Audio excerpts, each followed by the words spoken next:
Yanga haiwezi kuvunja historia nzuri ya Simba kwenda kimataifa kwa sababu hizi tano. Ni muhimu sana kujua kwamba kama wewe ni shabiki wa Yanga, basi ni vyema zaidi kutambua kwamba ni ngumu sana klabu ya Yanga kuweza kuvunja historia ya Simba kimataifa kutokana na sababu hizi tano, kwa sababu hizi sababu tano ndizo zinaifanya Yanga kutovunja historia nzuri ya Simba kwenda kimataifa, na hizi ndizo sababu ambazo zimeifanya Yanga kushindwa pia kufanya vizuri kimataifa. Kwa hiyo kutokana na Simba kufanya vizuri kimataifa na kuwa na historia nzuri, basi Yanga haina uwezo wa kuvunja historia hii ya Simba kutokana na sababu hizi tano ambazo nitaweza kuzitaja. Sababu ya kwanza ni kuwa na mashabiki ambao hawana motisha ya kuifanya timu yao iweze kupata matokeo mazuri. Ni muhimu sana kujua kwamba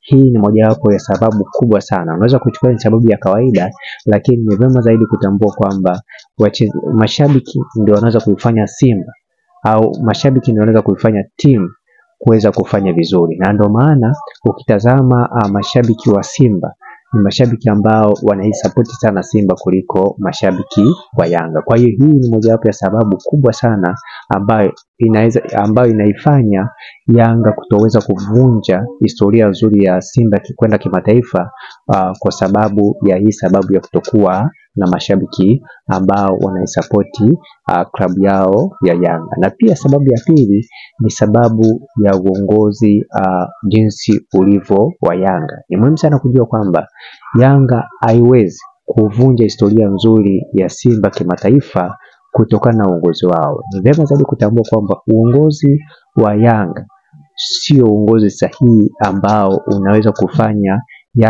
Yanga kuweza kuvunja historia nzuri ya Simba ya kwenda kimataifa. Tunajua wazi kwamba timu yoyote inapohitaji kupata matokeo mazuri lazima uongozi uwe ni sahihi, lakini tunaona kwamba uongozi wa Yanga kuna wachezaji ambao wanadhaniwa kwamba wapewe fedha, hawapewi posho, hawapewi pesa zao, hali ambayo inawafanya kutokana na haya mambo ya uongozi kushindwa kupata wachezaji ambao wanapambania timu. Kwa hiyo hii pia ni mojawapo ya sababu kubwa sana ambayo imepelekea au ni sababu mojawapo ambayo imefanya au inaweza kapelekea Yanga kutoweza kuvunja historia nzuri ya Simba ya kwenda kimataifa.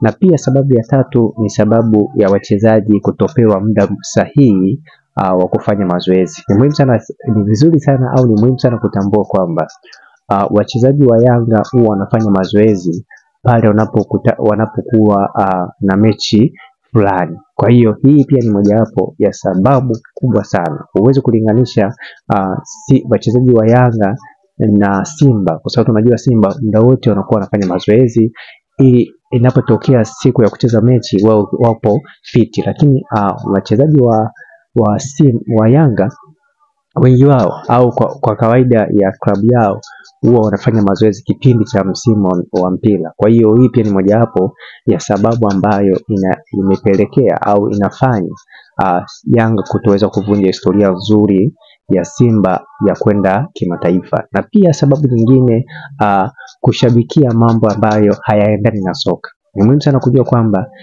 Yanga ina mambo ambayo inashabikia ambayo hayaendani na soka. Unaweza kukuta wanashabikia kupewa supu, wanashabikia kupewa chapati, ni vitu ambavyo haviendani na mambo ya mpira. Kwa hiyo kutokana na kushabikia mambo ambayo yanaendana na mpira, hii pia ni mojawapo ya sababu ambayo inafanya Yanga kutoweza kufanya vizuri kimataifa ukilinganisha na Simba. Kwa hiyo ni muhimu sana kutambua hilo. Na pia sababu ya mwisho kabisa ni sababu ya Simba au uongozi wote wa Simba au mashabiki pamoja na wachezaji hawana muhemko wa kuweza kuvunja historia nzuri ya Simba ya kwenda kimataifa. Kwa hiyo hii pia ni mojawapo ya sababu kubwa sana ambayo inafanya